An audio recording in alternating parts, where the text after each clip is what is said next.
Are we up? Okay. Hello, everyone. I really appreciate you being with me again tonight. I want to talk to you a whole lot more about the personal income tax elimination in the state of West Virginia. And I want to talk to you first and foremost just about just this. I want you to completely realize just the fact of just one thing. And that is, when I went into our State of the State, I surely had an option. It would have been so easy to have gone in and said, look how great West Virginia's done since the last 3 or 4 years. And it has done fabulous. And look how great West Virginia has handled the pandemic. And it has done good. Now, I've had a lot of help along the way and everything, and I appreciate that more than you'll ever know. But we have made the right decisions. It would have been easy to have just taken a victory lap around, would it not? But I can tell you, a victory lap is not what you were kind enough and gave me the honor enough to put me back in office to do. Now, with that being said, I've told you all along, over and over, you may get tired of hearing it, but it's just the truth. I don't want anything. I don't want anything for me at all. I came here for the right reasons, and I came here to serve. Now, I can tell you that it's frustrating and it's tiring. I have proposed something that could absolutely bring job growth to West Virginia and economic prosperity to us like you'll never, ever know. Now, with that, I surely didn't have to do that. Like I said, I could have ridden on the float and everything just been just great for a while. But we all know that the nation's population has doubled since 1950, and West Virginia continues to be the only state in the entire nation that continues to lose population. Now, we better do something. And I want to go in with you about this right now. You're going to see an orchestrated effort in the days ahead. In fact, one just came out that I'll go over in just a second. But you're going to see an orchestrated effort by those that are out there that are absolutely probably thinking, in my mind, penny wise and pound poor. They're good people, but they're thinking selfishly, to tell you the truth. Now, I can't stop the lobbying efforts, and nor would I stop the lobbying efforts, because that's us. That's our democracy. But I can tell you just this, that when our founding fathers came into being, if you'll look back at history, you'll see that so many of them came and gave up their wealth. They gave up their farms. They lost everything they had in every way to serve. Now, watch what's going on in Washington and watch what's going on right here.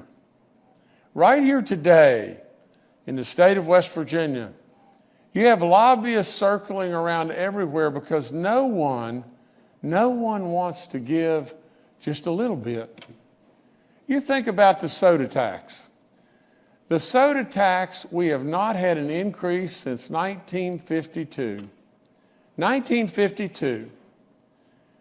We want to raise the soda tax up 5 cents a can. 5 cents. Really and truly, do you honestly believe that is going to drive jobs out of West Virginia? Do you really believe that if we have a population growth, we're not going to end up being in a situation to where we will actually sell more soda pop in the state of West Virginia than we're selling today? Now, I can tell you that we do not want to be run by the lobbyists. Whether the lobbyists are out there lobbying, for the coal side, or for the gas side, or for the tobacco side, or for the soft drink side, or for the professionals, the legal, the accountants, or for the advertisers, from the standpoint of purchasing, advertising or selling advertising rather. Are the lobbyists and are the money going to continue to run all of us all the time? Is the swamp completely overtaking us all? Really, just if you'll step back and just think and be really fair, we know we continue to lose population like crazy in the state of West Virginia. I came up with a plan. My plan includes every single one of you that are listening. Every one of you. You're going to have more money in your pocket if we do this plan. That with all the increases, you will end up with more money in your pocket than if we don't do the plan. Think about that. Think about that. More money in every single person's pocket. Everybody. The lowest income earners to the highest. Everybody's pocket is going to have more money in it. Now, that includes how much more you pay on consumer sales tax, or for tobacco, or for beer, or soda drinks. It includes it all, and yet you end up with more money in your pocket. And yet, you've got lobbyists that are chasing our legislators everywhere, and the pressure on them is unbelievable. And basically, they're saying to them, if you support this, we're not going to support you, or if you'll vote against this, we'll give you a pot full of money yourself. That's what's going on. Now, at the end of the day, we got to make a decision, because in my world, from my standpoint, I let off by telling you I don't want anything. I don't want anything. And so at the end of the day, if we don't pass this, I'll sit back and say to everybody, we missed an opportunity beyond belief. We missed an opportunity, West Virginia, for everybody to have more money, if they understand this situation, everybody. And not only that, we missed an opportunity to drive growth to West Virginia that we know we're not doing today. We know we're not doing it. Now, I want to go through just one other thing really quickly with you. We just got this. It just came out. It's from BIC. And it just came out, and it is there. They sent it to all the legislators. Now, let's just go through just point by point on every single point here. The path the governor has laid out to get these to get their raised taxes to all West Virginians. The path the governor has laid out to get their raised taxes to all West Virginians. I don't understand exactly what that says, but it is implying that this is going to raise your taxes to all West Virginians. There's no mention in this at all that all West Virginians will end up cash positive. I wouldn't have done it any other way. There's no way on earth that I would have let the low-income wage earners carry the burden of this. There's no chance on the planet. That's why we put in tax rebate checks for those folks. There is no possible way that there's truth to that. Now, the next paragraph, it says that this proposal reduces the personal income tax obligations of an individual wage earner based on their income level, but does not benefit businesses. Now, if you have a limited partnership, a sub-S corporation, a sole proprietorship, and those kind of things, and you're trying to extract business income, We already have incredibly low business taxes in the state of West Virginia. However, what we said and what we have done is just this. Like Tennessee, what we have done is put ourselves on a pathway that the last component here that we're going to eliminate, and eliminate is in my plan, we're going to eliminate taxes on our businesses from the standpoint of dollars that would flow through a sub-S to an individual. We're going to eliminate those as well. Absolutely, we're on a pathway right here that could absolutely substantially benefit and draw all kinds of businesses to West Virginia. The next thing it says was West Virginia is the highest state in the country, in the nation, will be with the consumer sales tax at 7.9% and at 8.9% in counties that have the municipal tax, sales tax. That's wrong again.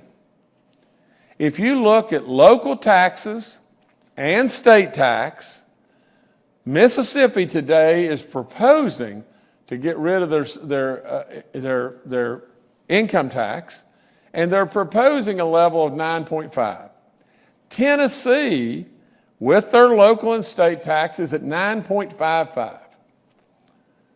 We would be at 8.9. Louisiana is at 9.52. Arkansas is at 9.51. Alabama is at 9.22. Washington is 9.23, and on and on. It's not true. It goes on to say, what I just told you just a second ago about soft drinks and tobacco products and wine and liquor. We got so many questions about, if we're going to try to say, when we do need for our people to probably look at, sugary soft drinks and surely look at tobacco use. But from the standpoint, we got so many requests that said we should include beer, liquor, and wine, so we did. It goes on to say, and I've talked to you already about the soft drinks, since 1952, no increase. And then the next thing it says, it goes into, our businesses, shouldn't be paying stuff on our professional services. Our professional services, our legal services, our accounting and advertising. Just think about it. Why should the guy that's the plumber pay it? Why should the guy that's the electrician pay it? He's having to pay it. Why should we do that? And just be fair again. Just be fair. From the standpoint of the lawyers, standpoint of an accountant, who, for the most part, the higher income wage earners are using those services more than anyone. They can afford it. They can afford it if the lawyers and the accountants pass it straight through. They can afford it. But beyond that, they should be paying that because the electricians and the plumbers aren't. But on top of all that, how in the world can we possibly think that we're not going to drive more business to our legal professions, our accountants? If we grow in population, we're going to do just that. How in the world could a person that could pass it on and sit there and not knowing we're not growing and we're stuck in the mud, how in the world could a person not want more business to come? Because more business comes, more opportunity comes right to those people. Now, I've got a couple more. They say in their thing that they're sending to the legislatures that the luxury tax includes the ATVs, and that's out. That's not true either. They also say the severance on coal. Now, my family's been in the coal business forever. The severance on coal, gas, and oil, which was put in there at such a minute level, it's unbelievable. You see, here's how I feel. Nobody in the state of West Virginia is this going to materially affect more drastically than the businesses that my family has in the coal business. But I said, step up. That's what we should do. You see, we have the thinnest seams, highest quality coal. the highest price coal, we would be hit, my family would be hit the hardest, or surely at the top. Now just think about this just a second. Our natural resources in this state, and this is just how I feel, while our natural resources are probably owned privately, do we in West Virginia, do we not have an obligation, if you're in the natural resource business, to the people of this great state? Should we not throw in a few more pennies when things are outrageously good? If you could look and really truly evaluate what I have proposed, for our coal operators or our gas operators, or our oil operators within this state, it is so minute, it's off the chart. It's insulting. It's insulting that we don't step up as our natural resource, extractors. If you'll just be fair again, West Virginia, and this is how I feel like we have an obligation to our people. An obligation. So many people in West Virginia extracted our resources, whether they be coal or oil or gas or timber, and moved away, did we not? And when they left, where did it leave West Virginia? 50th, and 50th again. What I am asking for here is so minute, it is a gnat on a dinosaur. And yet, this says that we don't want, it says potentially this could place these industries in a less competitive position. Now let me tell you, West Virginia, let me tell you what we're talking about here. Do you realize that a mine cost ought to be somewhere around $55 or $60 a ton in a railroad car? Not long ago, 4, 5, 6 months ago, in the metallurgical side, because I do know a little bit about the metallurgical side, I don't know as much about the thermal side, but I know a lot. But on the metallurgical side, probably 5 months ago, metallurgical prices were probably $60 a ton. I proposed, if they were that cheap, our people, our operators were struggling. I proposed a decrease. But today, those prices are $105 to $110 a ton in the railroad car. Now, if your mine costs were $60 and you were selling it 5 months ago for $60, you were surely pushing and having a difficult time. Today, your mine costs are still $60 and you're selling it for $110 a ton. You've got a $50 a ton profit. $50. In my proposal, what we are asking for is 50 cents. 50 cents.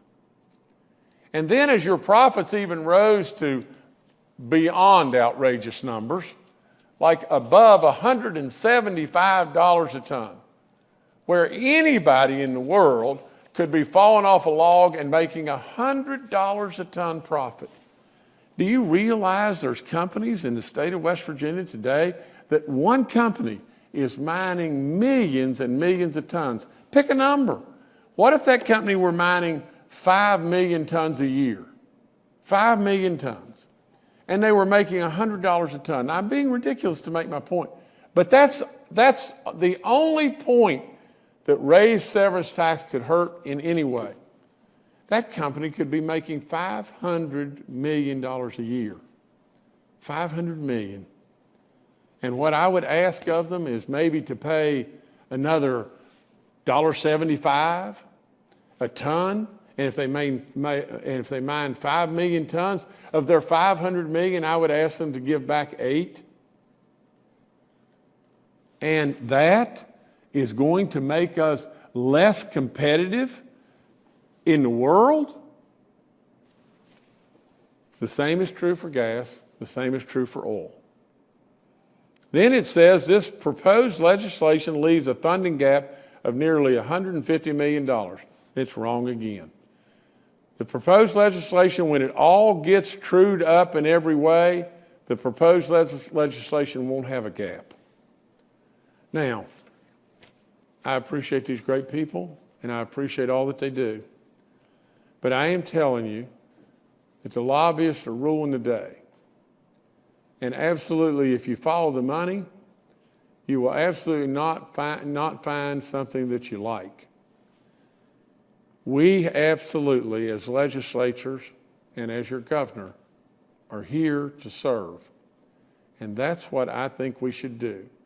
Because without any question in my mind, period, this is the time and this is the opportunity. This puts more money in your pocket. This absolutely brings you more opportunity to have higher wages, higher home values. This brings more people to us than you can ever imagine. Truly, we need to tell the truth. We need to quit being greedy, and we need to step up. We need to serve. Each and every one of us needs to serve. I'll take your questions now. Thank you for putting up with me going through all that. All right, thank you, Governor. The first question tonight comes from Betsy in Moundsville. What are your specific plans to offset revenue loss from the elimination of the state income tax?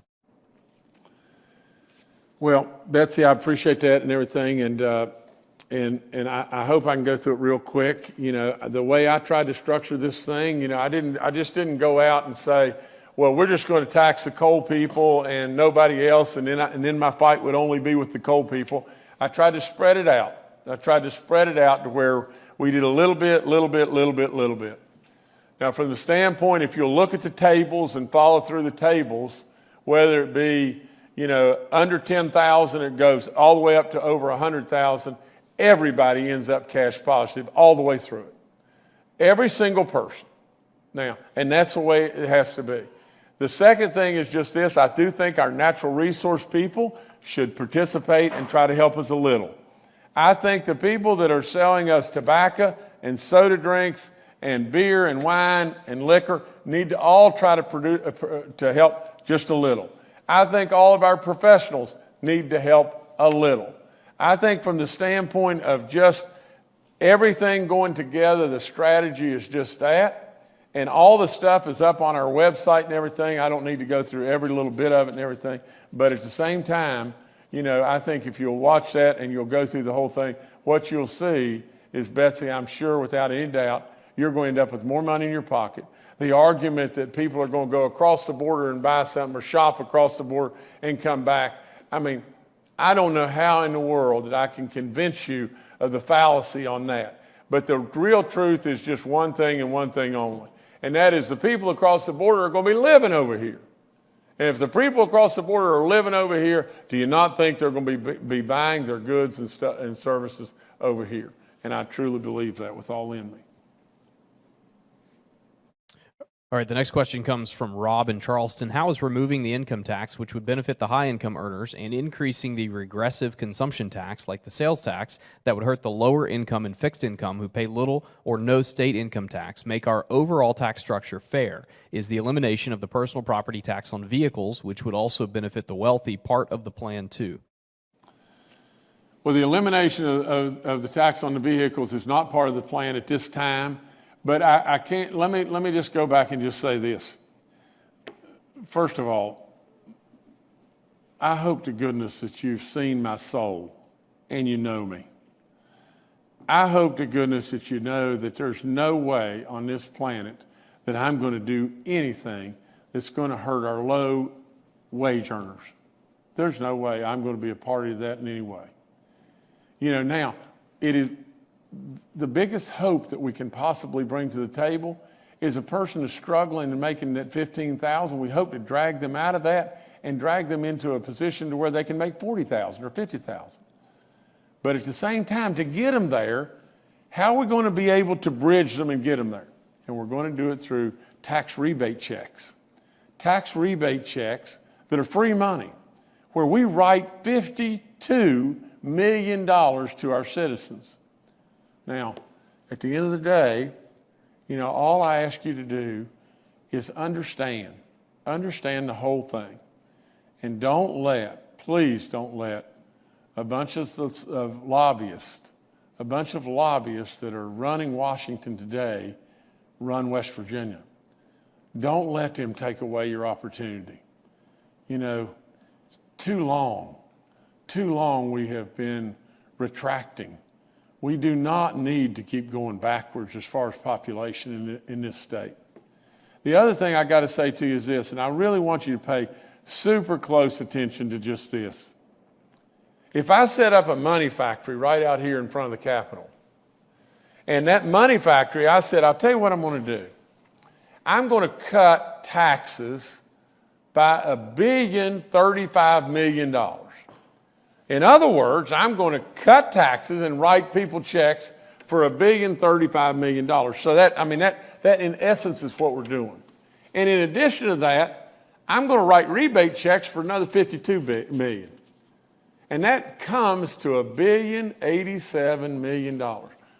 All the money on the planet. And I'm going to give it out to every West Virginian all across the place. You know what? West Virginians, for the most part, are going to spend that money, are they not? Would that not end up, or won't that end up to be the biggest stimulus package for West Virginia? And it will happen over and over and over every year. Is that not the biggest stimulus package? Do you have any idea, if you really apply a multiplier effect to those dollars, what those dollars would do for West Virginia? It's unbelievable. All right, the next question comes from Stu in Summersville. Residents who currently receive Social Security are having their state income tax tiered out over the next 2 years. By adding new or increasing certain taxes, will that not be detrimental to these individuals? I'm going to let Secretary Hardy answer that and everything. I know the answer, but I'm going to let him do it.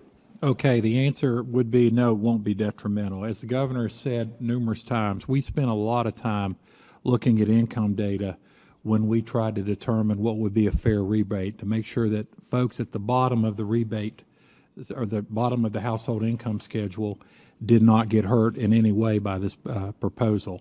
Let me give you a couple hypotheticals. One would be if you had a household income of $20,000 and you were a user of tobacco and beer and wine and lottery tickets and things of that nature, you would still receive a $200 rebate, and with your cut in income taxes, you will come out $212 to the good. So your income tax cuts will be in half, and then on top of that, you'll receive a $200 rebate, so you'll have a $212 positive outcome.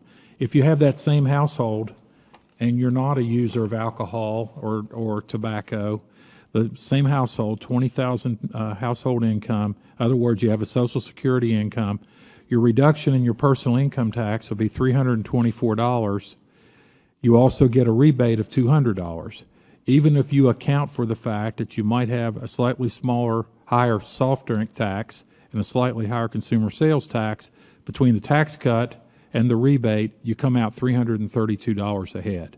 So there was a lot of thought went into this proposal, and it was because of the very point that's been made here tonight, that if you are in a lower income bracket, your income tax reduction would not be maybe as much, but you're going to get a rebate, which will come electronically or by check, your option, that's going to make you not only have the tax cut, whatever that tax cut may be, but on top of the rebate, you're going to come out ahead every time.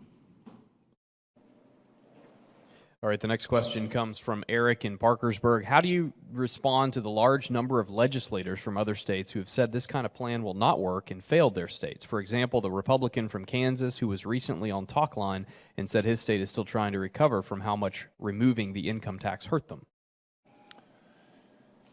Well, first of all, I've had many times people have mentioned Kansas. And I can just tell you just as straight up can be, if you want to hang your hat on that, West Virginia will go on and do it. And at the end of the day, let me just ask this question.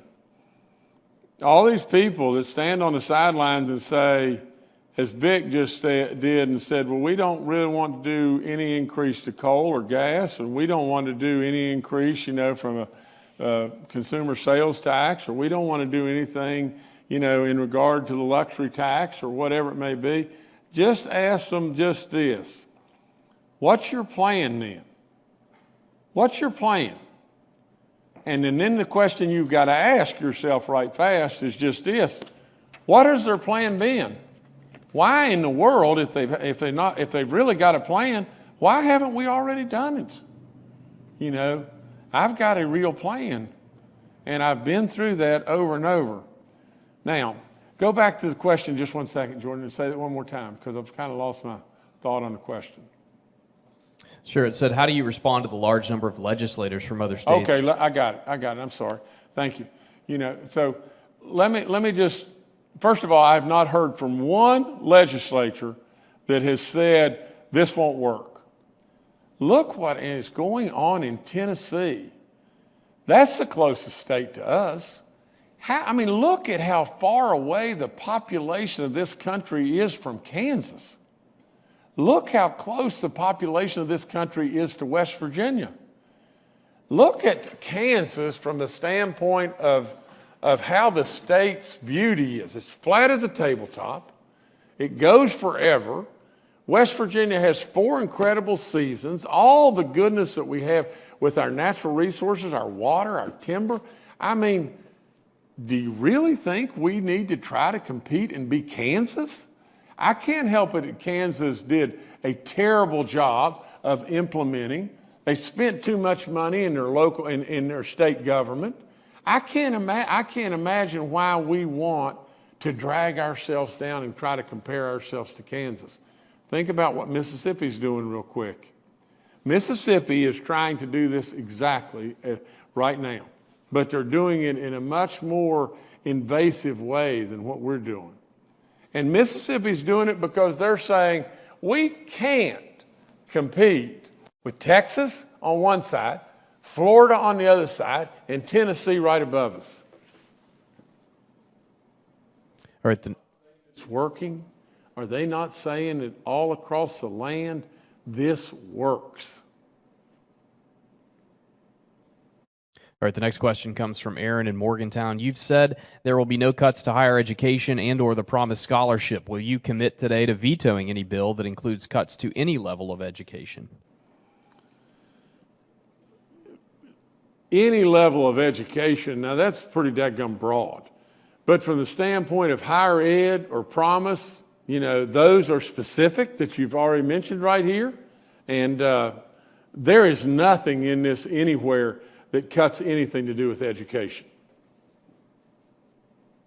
Next question from Vincent in Wheeling. You have mentioned higher wages and more jobs several times as a benefit of the lower income tax. Why would a business benefit from a tax cut that businesses don't pay? Why would a business move to West Virginia because of a tax cut that individuals get? Because businesses employ people, and those people would all benefit. And business owners pay taxes as well. Absolutely, and going forward, we have said, all we have done is we've said the first 60% is going to be this, and the deck chairs have just moved a little bit out, but absolutely the elimination of taxes for sub-S, sole proprietors that flow all the way back to the individuals will happen just like it did in Tennessee, but they'll be on the back burner, not 10 years away, not 10 years away at all. Maybe 3, but not 10 years away. Next question from Betsy in Montgomery. What analysis do you have in place to prove that thousands will flock to our state because of no income tax? You are raising taxes on everything else to make up for it. Only the rich will benefit from this. Betsy, please, just please understand that's silly to think that only the rich will benefit. And Betsy, just know just this, that from my standpoint, I'm trying with every fiber in me, and I'm tired. I'm trying with all in me. I fought through the pandemic for a year now, and it's been tough, and I'm tired. I didn't have to take on this fight, but Betsy, there is no chance on the planet that I'm going to leave behind those that are suffering or struggling the most on their wages. There is no possibility that this is not great for everybody. And the other thing is, Betsy, please tell me why West Virginia, with all we've tried, forever and a day, continues to regress. We have got to do something. And right now is a chance of a lifetime. If we don't make this move now, we're making a horrible mistake. And on top of that, I have got it set up to where the lower wage earners, as well as the high wage earners, all benefit by putting more money in their pockets. I don't know what else to do. Next question from Patricia in Barbersville. The income tax is almost half of West Virginia's revenue yearly. Even cutting 60% in the first year leads to major revenue loss. It's my understanding COVID stimulus money has already been set aside in the rainy day fund to cover any shortfalls this year. After this year, how do you expect to cover the revenue loss? I don't believe we'll be getting the incoming businesses who would pay taxes to support this, especially not for several years. One reason why: businesses want good public schools for their employees, and this year's legislature is quite honestly on the path to destroying public education in West Virginia. Already, the sales tax will be 7.9%, a regressive tax affecting poor people the most. So what else is going to be cut and when? How many needed services will be cut or eliminated? And this was Patricia? That's right. Patricia. Patricia, you got a long question, and there's lots of facets to it, but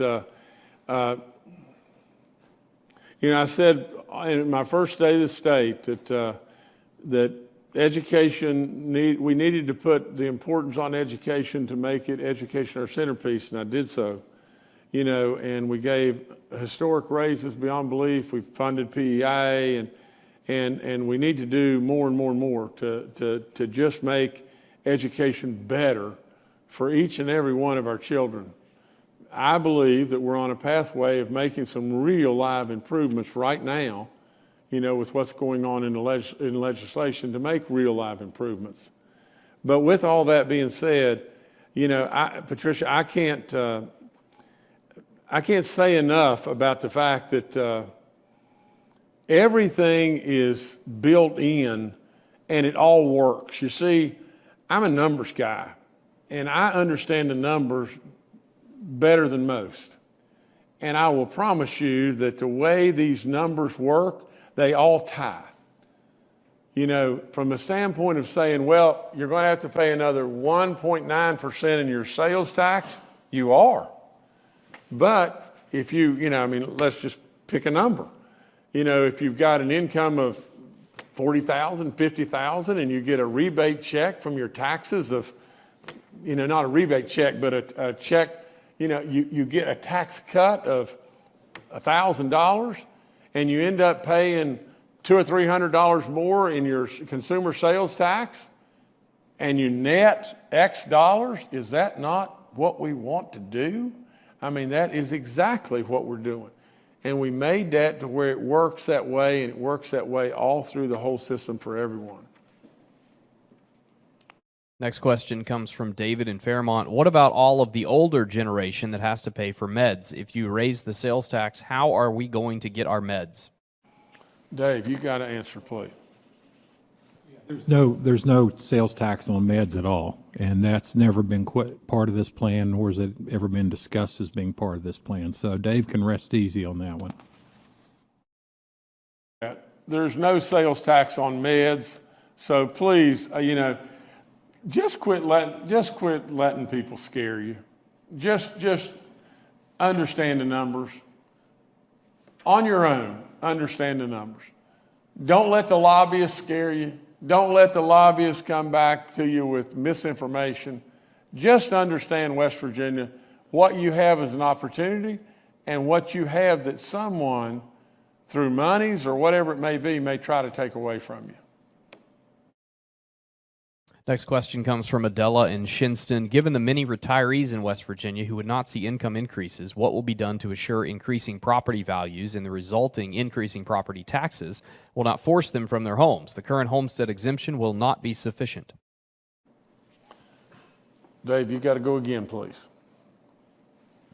Well, I think the question is twofold. Number one is there are retirees in West Virginia that do have income that will be affected by this income tax cut. I mean, when we looked at the analysis, there's a lot of retirement income, but we specifically took pensions, annuities, IRAs, Social Security, and unemployment benefits into the equation. In other words, those incomes are going to be reduced by 60%, the 60% tax reduction. So as a retiree, you're going to gain a lot, depending on your income, on the cut in pensions, annuities, IRAs, Social Security, et cetera.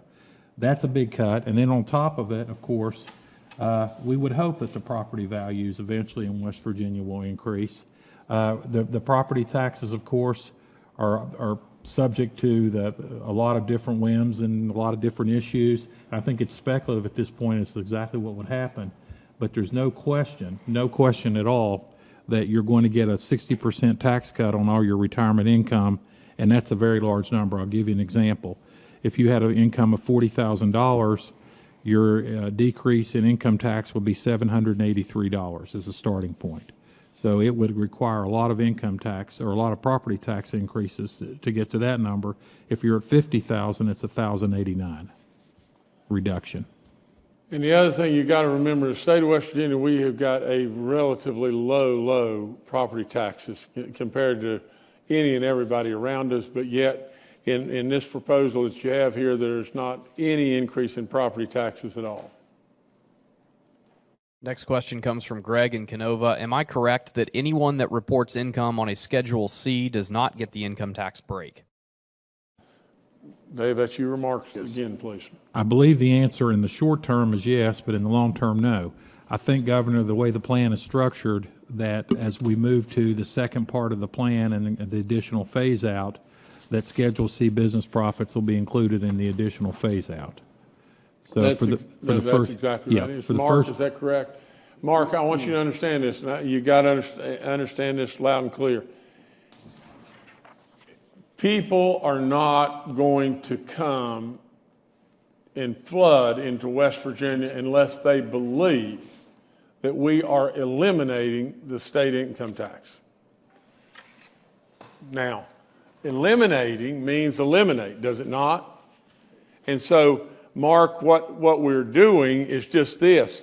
In order to get us way down the field on the first move at the 60% and everything, we moved the Schedule C or whatever it may be, we moved that to the last in the line, because we think those business profits that you're obtaining and everything, absolutely we can, and it is more fair to all of our people on the lower wage levels and so on like that. It is more fair to kind of put you off for a little while and everything. But yet, absolutely, this is elimination. This is not partial. This is elimination of the state income tax that would get you absolutely, and it would affect you in a very, very, very material way and on a positive side. Next question from Marico in Carneysville. How will this affect fixed income people? How will this affect retired military? How will this affect the Homestead Tax Act? Dave, that's back to you, sir. Okay. Fixed income people, I'm assuming it means Social Security and other types of fixed income. Military, I think it specifically asked for retired military. Of course, military pensions, I would consider that to be as well. And then how will it affect the Homestead Tax Act? Well, I'll try to break the question down. Social Security, that type of income, wages and salaries, military retirements, you would get a 60% cut in your income tax in the first year. And of course, that would depend, without knowing how much income you had, but if you added that up and say you got $50,000 of income, your decrease in your personal income tax will be $1,089. As you cross the board there, and even factoring in that you might pay some small increases in the consumer sales tax, and we'll assume that you use tobacco, soft drinks, wine and liquor, The most conservative estimate is you would come out $632 ahead. If you were not a user of wine and liquor and other tobacco, a $50,000 income, you would come out $799 exactly ahead. So you're going to come out ahead either way, and that's just based on a general assumption that I made about your income. It applies to all the income brackets. So whether your income bracket would add up and be above 50 or below 50, you're still going to come out ahead. And if you're at the very lower part of the income brackets, you will get the benefit of the rebate. The Homestead Tax Act, of course, I don't think it's affected at all by this proposal. So the Homestead Tax Act would still be in place, and it would be available to you to reduce your property taxes based on your age and if you meet the requirements. Next question comes from Kathy in Parkersburg. How is raising the sales tax 1.5% going to help small businesses who already fight internet sales? Raising the sales tax will send our potential customers to other states with lower sales tax. We already have an issue with sales tax when it comes to big ticket items. This will only make it harder to keep sales of big ticket items in West Virginia. Well, Kathy, a lot of these questions are a little bit redundant. We appreciate your question and everything, but, Kathy, I would just ask you just to look at Tennessee.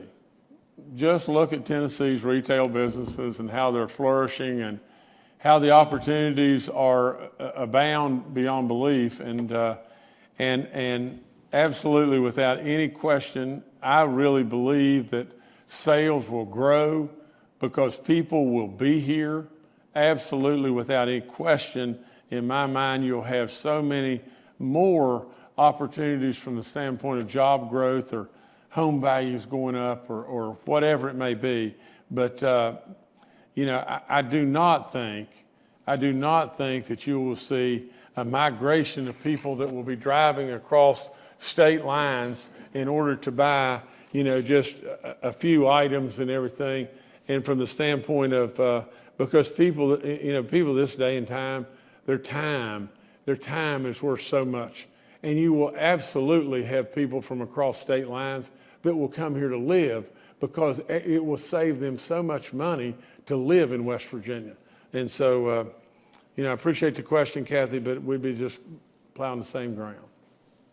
Next question from Scott in Harrisville. You said in your State of the State address that professional services, lawyers, veterinarians, accountants, etc., will need to be taxed. How is this not an additional tax on the working class? These professionals will charge this tax to their clients, just like any other sales tax is ultimately charged to the consumer. Well, Scott, that's absolutely possible. But for the most part, first of all, how unfair is it to ask an electrician to pay this and allow a lawyer not to pay it? It's not fair. And from the standpoint of who uses the lawyers the most, who uses the accountants the most, they're the wealthy or the higher income wage earners. It absolutely can be passed on, but also it can be done this way. If you create more and more and more competition, you may have someone that steps up, just like car dealers do or whatever, and they may very well step up and just say this, I'm going to advertise that in my law firm, if you come here, I'll eat the additional sales tax or eat the sales tax. But if they pass it on, the way we've got this whole thing factored in, you're still going to end up with more money in your pocket. Everybody. Next question from Eric in Vienna. Won't these higher sales taxes force money out of the state when people in border counties and cities go to other states to shop? Why would businesses also not place large purchases in towns outside West Virginia? Well, guys, if you'll just step back and just think about it, every one of these states that I've read, where the consumer sales tax is higher than it is in West Virginia, local and state together. Tennessee, 9.55, Louisiana, 9.52, Mississippi proposing 9.5, Arkansas, 9.51, Alabama, 9.22, Washington, 9.23. Just ask yourself, are all these states growing in population? Well, they sure have. What about us? Us matters to me. I mean, and I really know us matters to West Virginians. I go back to just saying just what I've said before. You can't let the lobbyists take away your opportunity. And if you do, I hate to say this bluntly, but you can't blame me. You can't blame me. I'm really, really, really trying to help you. Next question from Tricia in Williamstown. Currently, there are 16 states that do not tax federal annuities. West Virginia is not one of them. With the retiring federal workforce both in and around this great state, what are your plans concerning the taxing of federal annuities? David, Mark, that's y'all. Yes, this plan does say that the tax on annuities will be reduced by 60%. In other words, it does fall into the plan. So if you are receiving a federal annuity, you can look forward to a 60% personal income tax cut. And the other thing is, you can look forward to absolutely that your tax being eliminated from the state standpoint as we move forward.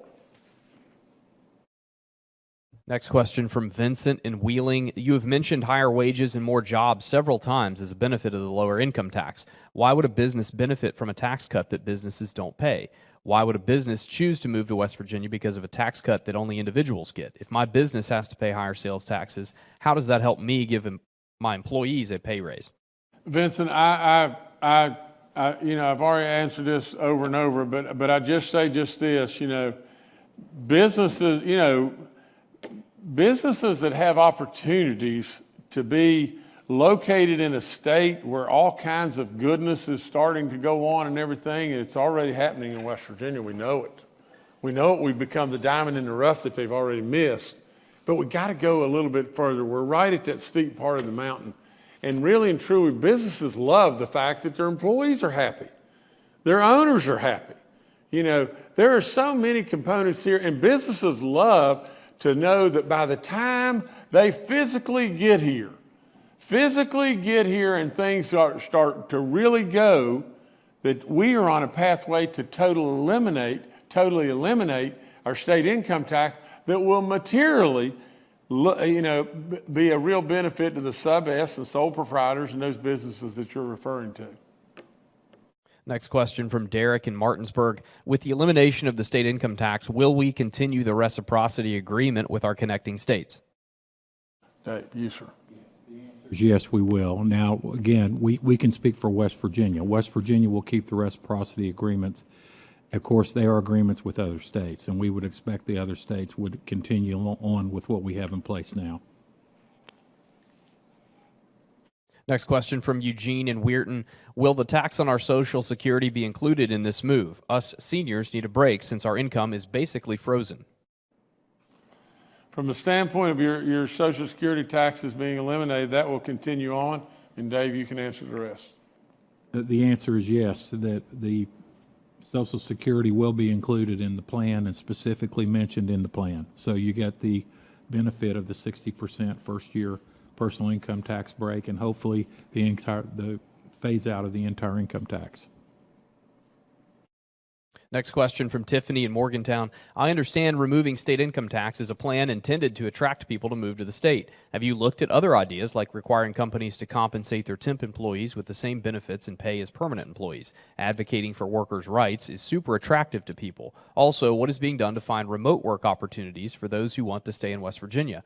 What has been done to provide educational opportunities or certifications for remote-based jobs to those who are without work in West Virginia? Are remote job opportunities ever talked about in our school system to let kids know that there is an option to stay in West Virginia if we can get our internet connections to be strong in 100% of the state? Would it be better to postpone removing the tax until after we have our internet issues fixed? I'm with you on wanting to keep people in the state, but that's difficult to do if people do not have the internet connection needed to work remotely in places like McDowell County. There are still places that can't get a radio station signal. I'd love to see more opportunities in that area. Tiffany, we're really working night and day on expanding broadband all across our state and doing all kinds of the things that you're describing here. There's there's just so much, from the standpoint of your question, from the standpoint of remote workers. We're aggressively going after remote workers in West Virginia now.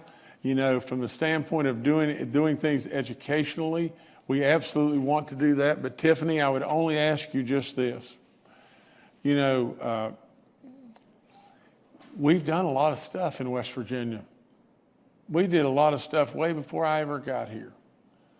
And over and over and over, we've tried to tweak a little bit here, tweak a little bit over here, a little bit over here, a little bit over there.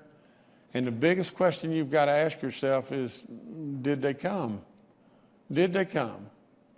And as we tweaked, we had to go in and probably make cuts, or we absolutely had to, in years before I got here, we drained the rainy day fund beyond belief. Now, Tiffany, what I would say to you is just this, and as straight as I could tell you, is we have got this thing put together to where, at least on the pathway of the 60%, we've got you more dollars in your pocket today. And we have drastically reduced the income tax. And this state is running and running well. Now, with all that being said, the opportunities will come from this. We've tried a lot of other things. We've not tried this right here. This is a bold, big step. But truly, I'm going to have to hang my hat directly on this. And if we sputter along the ways, this is something that I didn't need to do. But absolutely, I know it's the right thing to do. Next question comes from Robert in Charleston. How does the luxury tax apply to businesses that are selling services or combinations of services and tangible items that cross the $5,000 threshold? For example, a wedding photography business who sells a photography service, but in certain cases provides physical albums. Are only the tangible goods items subject to the tax, or are the services also subject to luxury taxes as well? You guys need to answer that. Sure. The answer is that it's only tangible products that are subject to the tax. In other words, in the hypothetical presented, the wedding photographer, the services of the photographer are not included. It's just the tangible personal property. Next question from Dylan in Ripley. Would you be willing to legalize marijuana in West Virginia so we won't have to raise the sales tax? Dylan, I've addressed this in the past, and I'll tell you again, just straight up, I am not for recreational marijuana in the state of West Virginia, because I do think that it could possibly compound the situation that we have with the drug issue in West Virginia. However, I want to just say this. I am not well versed. I am not well versed because there are a lot of people that say, no, Governor, you're all wrong.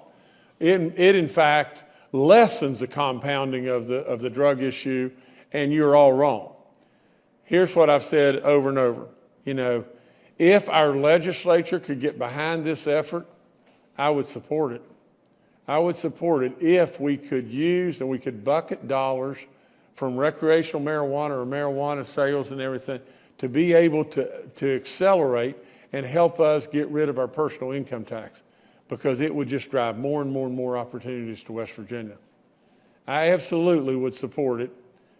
However, I've got to say that in the past, I have been adamantly against it because of just exactly what I thought. I don't want us to compound the drug issue whatsoever, but I think that the reality is just real simple. This nation's on a pathway that it's going to come here whether we want to or not.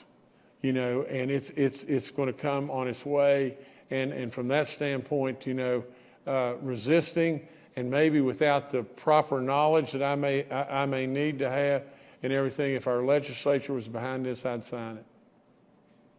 Next question from Christopher in Huntington. It's been noted that the bottom 85% of households will end up paying 88% of this tax. Why would a tax increase on the poorest citizens motivate us to spend more for the economy?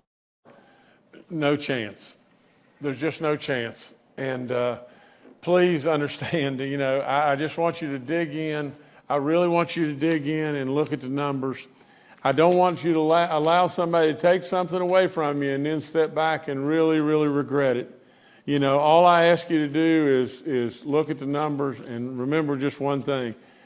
Jim Justice is absolutely true to his soul, and without any doubt, there's no chance on this planet that I'd do something to help our low-income wage earners.